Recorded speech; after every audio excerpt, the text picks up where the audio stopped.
Mastering traditional pottery techniques, hand building, wheel throwing, glazing, and firing. Welcome back to PulseInfoZone, your go-to channel for all things crafty and creative. Today, we're delving deep into the world of pottery, exploring the age-old techniques of hand building, wheel throwing, glazing, and firing. Whether you're a beginner or a seasoned potter looking to refine your skills, you're in the right place. So, let's dive in.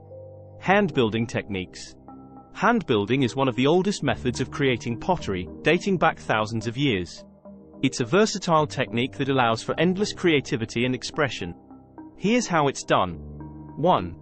Preparing the clay. Start by kneading your clay to remove air bubbles and ensure uniform consistency. This makes it easier to work with and prevents cracking during drying and firing. 2. Pinch pots. Pinching is perhaps the simplest form of hand building. Take a small ball of clay, make a hole in the center with your thumb, and then pinch the clay to create the desired shape. This technique is great for making bowls, cups, and small sculptures. 3. Coil building. Coil building involves rolling out long coils of clay and stacking them on top of each other to create forms. This technique is perfect for making larger vessels like vases and planters. 4. Slab construction. Slab building utilizes flat sheets of clay that are cut and assembled to create various shapes. It's ideal for making boxes, tiles, and plates. Use tools like rulers and templates to ensure precision. Remember to score and slip. Scratch the surface and apply a thin layer of slip when joining clay pieces together to ensure a strong bond. Wheel throwing techniques. Wheel throwing is a mesmerizing process that requires skill, patience, and practice. With the help of a potter's wheel, you can create symmetrical forms like bowls, cups, and plates. Here's how it works. 1. Centering. Start by wedging your clay to remove air bubbles and ensure even consistency. Place a lump of clay in the center of the wheel head and use your hands to center it. 2. Opening. With your thumbs, create a hollow in the center of the clay to form the initial shape of your vessel. Keep the walls thick to prevent collapsing. 3. Pulling. Using both hands, gently pull the clay upwards to create the desired height and shape. Keep the wheel spinning at a consistent speed and apply even pressure. 4. Shaping. Use tools like ribs and sponges to refine the form and smooth out any imperfections. Experiment with different techniques to create unique textures and designs. 5. Trimming. Once your piece has dried to a leather-hard state, carefully trim excess clay from the bottom using a trimming tool. This will give your vessel a clean, professional look. Glazing techniques. Glazing adds the finishing touch to your pottery, enhancing its appearance and providing a protective layer. There are endless possibilities when it comes to glaze colors and effects. Here's how to do it. 1. Choosing the right glaze. Select a glaze that complements your piece and consider its firing temperature compatibility. Test your glazes on sample tiles to see how they interact with different clay bodies and firing temperatures. 2. Preparing the surface. Make sure your pottery is clean and free of dust and debris before applying glaze. Use a damp sponge to wipe away any excess clay particles. 3. Applying the glaze. There are several methods for applying glaze, including dipping, brushing, and spraying.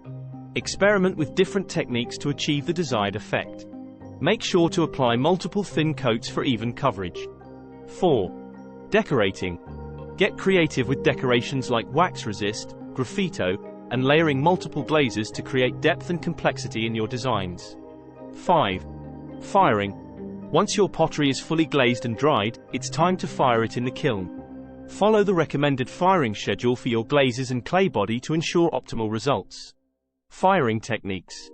Firing is the final step in the pottery making process, where your pieces are transformed from raw clay into durable ceramic objects. There are two main types of firing: bisque firing and glaze firing. Here's what you need to know. 1. Bisque firing. Bisque firing involves firing your pottery once to a lower temperature, typically around 1800 degrees Fahrenheit, to remove any remaining moisture and make the clay more porous. This prepares the pieces for glazing.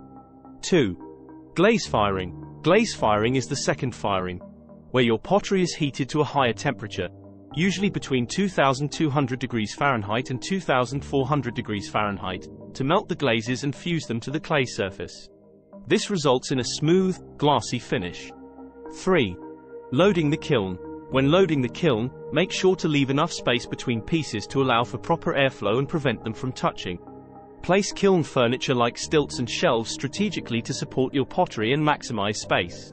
4. Firing schedule. Follow a carefully calibrated firing schedule to ensure consistent heating and cooling rates, which is crucial for preventing cracks and achieving the desired results. 5. Cooling and unloading. Once the firing is complete, allow the kiln to cool gradually to room temperature before opening.